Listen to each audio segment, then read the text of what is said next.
शिवसेना पक्षप्रमुख उद्धव ठाकरे साहेबांचा फोटो फाडणारा ओंकार चव्हाण हा भाजपचा हस्तक माथेफिरू असल्याची माहिती समोर आली आहे आणि या संदर्भातचं महत्त्वपूर्ण निवेदन सुद्धा सादर करण्यात आलंय।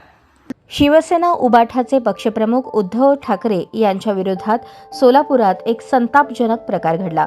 ओंकार चव्हाण नावाच्या माथेफिरू व्यक्तीने उद्धव ठाकरे यांचा सार्वजनिक ठिकाणी बेकायदेशीर कृत्य करत पोस्टर फाडले।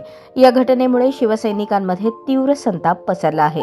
संबंधित व्यक्तीने आरोप केला की उद्धव ठाकरे यांनी वक्फ बोर्ड सुधारणा विधेयकाला विरोध करत बिल मंजुरीला खासदारांनी विरोध केला आणि त्यांनी हिंदुत्व सोडले, त्यामुळे आपण पक्षाचा राजीनामा देत आहोत असे असत्य आणि खोटे कारण पुढे केले। ही केवळ खासगी वैयक्तिक मतांची आक्रमक पद्धतीने मांडणी नसून पक्षविरोधी व अनुशासन भंग करणारा प्रकार आहे। भाजपा व मिंधे गटाचा हा डाव शिवसैनिक हाणून पाडतील।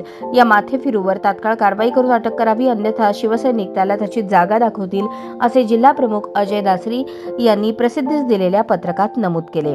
पक्षविरोधी कारवाई केल्याने ओंकार चव्हाण याला पदावरून यापूर्वीच हटवले असून त्याचा पक्षाशी कोणताही संबंध नाही।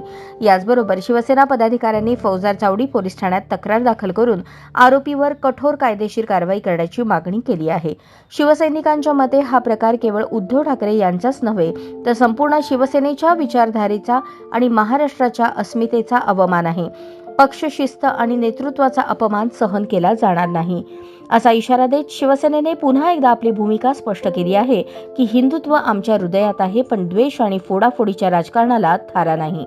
यावेळी उपजिल्हाप्रमुख प्रताप चव्हाण, शहर प्रमुख भैया धाराशिवकर, दत्तात्रय बांदकर, विधानसभा प्रमुख दत्ता माने, निवडणूक यंत्रणा प्रमुख शशिकांत बिराजदार, कामगार सेना सचिव अजय खांडेकर, उपशहर प्रमुख चंद्रकांत मानवी आदी पदाधिकारी उपस्थित होते।